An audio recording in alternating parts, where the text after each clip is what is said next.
Өнөөдрийг сонин сэдвээр ярилцсан. Дараагийн амжилтанд хүрэх нэг нууцсан. За энэ юу вэ гэвэл ичхүүн талаар ярилцсан.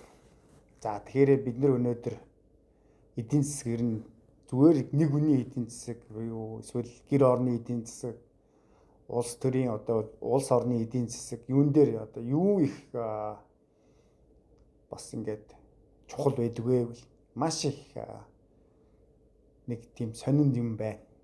Тийм жижигхэн мөртлөө их том зүйл байна. Энэ юу вэ гэвэл бид нар ядуу гэдэг зүйлээс их айж ичдэг болсон байна. Ядуу байхаас ичдэг болсон байна. Одоо өөрийгөө мөнгөгүй харагдах гэдгээс ичдэг болсон байна. Тэгээд энэ одоо ямар үйл одоо бид нар ингэснээр бид нар одоо юу авч ирж байна гэвэл ерөөсөө л зээл. Хувь хүнд ялгаа байхгүй, бүр улс орн ч гэсэн ялгаа байхгүй. Ерөөсөө л өнөөдөр бид нэр яг баян харагдахыг хүсэж байна. Тансаг харагдахыг хүсэж байна. Зээл гэдэг бол ерөөсөө үнэхээр замбраагүй болсон. Одоо юу гэдэг өмнө нь бол зарим тохиолдолд бүр тийм Монголын нэг шог байдаг шүү дээ, тий. Зээл аваад цагаан сар хийлээ. Гэрээ тавьж юунд ламбард нь тавиад цагаан сар хийлээч гэдэг үлээ дээ. Нэг тиймэрхүү утгатай. Гэтэ та нараа мэдж байгаа. Энэ өнөөдөр маш их өндөр зэгт хүрсэн. Тэгэхээр энд яг улс суурь нь одоо юу вэ гэвэл ерөөсөө л бид нар ядуу байхаас л ичж байна. Энийг л одоо бид нар давж чадахгүй бол бид нар амжилтанд хүрэхэд маш их саад болно. Тэгэхээр энийг бид нар нэлээд өндөр түвшинд ойлгох хэрэгтэй. Яг тэгвэл ядуу байхаас ичих хэрэггүй гэхээр бид нар зөв тиймээ ичихгүй гэж хэлнэ. Тэгээд бид нар цаашаа хараад зээлийн тухай бодно. Өнөөдөр яг бидний амьдрал яг энэ дээр л байна гэсэн. Бүх юмыг бид нар зээлж авч байна.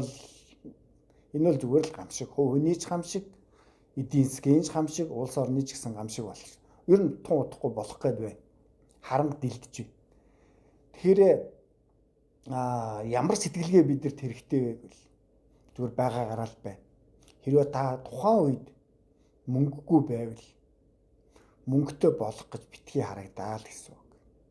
Тэрнээсээ битгий ичээл гэсэн үг. Эсвэл энэ ичхүү гэдгийг давж гарч ижил бид нэр яг цаашаа явна. Тэгэхгүй бол урд хормоогоо авч урд хормоогоо нөхөн гихчээр л болоод байна. Байнгын л одоо бид нар энэ дээр л явж байна. Маш их ичдэг болсон бид нар. Тэгэхээр энэ бол үнэхэрийн одоо муу зүйл биднийг авчирж байна. Тэгэхээр бид нар яах ёстой? Амжилтанд явж байгаа хүн, амжилт руу явж байгаа хүн энэ ичих зүйл ерөөсөө байхгүй. Та дээшээгээ явж байгаа. Тийм учраас өнөөдөр нэгэсэндээ одоо өвдөг зоргоогоо шоолж л байг. Та тэндээс л ичих хэрэг байхгүй. Тэгэхээр бид нар ямар одоо нэг чадвар суулгах ёстой вэ? Энэ мөнгөгүй гэдгээс л ичихгүй байхыг л бүр эхнээс л суулгах хэрэгтэй. Яг бол та дээшээ явж байгаа. Тийм үү? Тэрнээс биш одоо би одоо мөнгөгүй байна. Тийм үү? Тийм учраас надад тийм машин хэрэгтэй байна. Тийм зээлээр одоо би тийм хувцас авна. Гой ганган болж харагдана. Энэ бол зүгээр төр зүрийн л үзэгдэл. Ялангуяа энд бол одоо орчин үед бол ерөөсөө огт хэрэггүй болоод байна. За яг намайг залуу байхад бас ихэнх спикер тийм үү амжилтанд хүрсэн хүмүүсүүд бүгд л энийг ярьдаг гэсэн.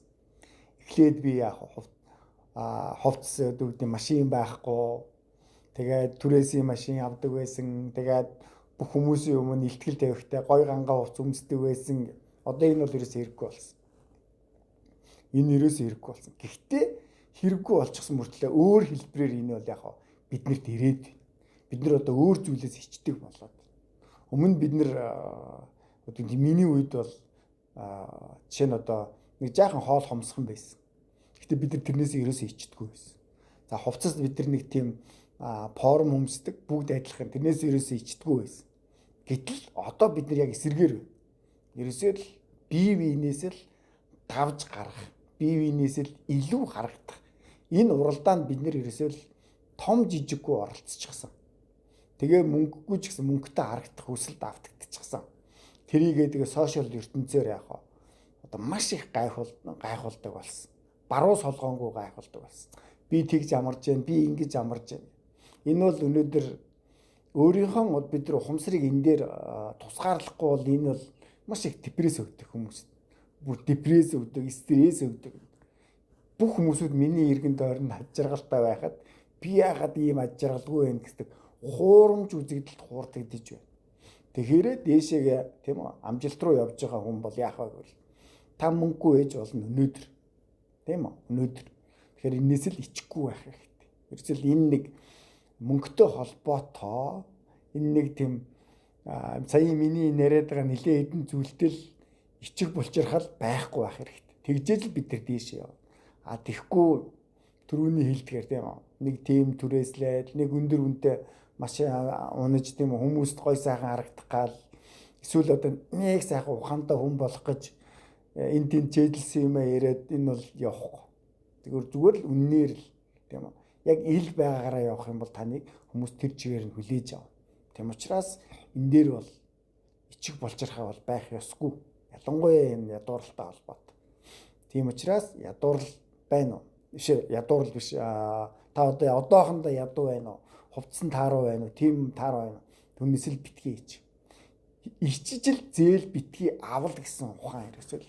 Тэгэхгүй бол та яах вэ? Хэрвээ л ичээд л ингээл янз бүрийн зээл аваалах юм бол та дээшээ явахад маш их төвөгтэй бол. За нэг ийм ухааныг би энд нэг ойлгуулахыг оролдлоо. Тэгээд буруу зүвийн сайхан шүүгээ тэгээд аваараа. За дараагийнхаар нь олцъя.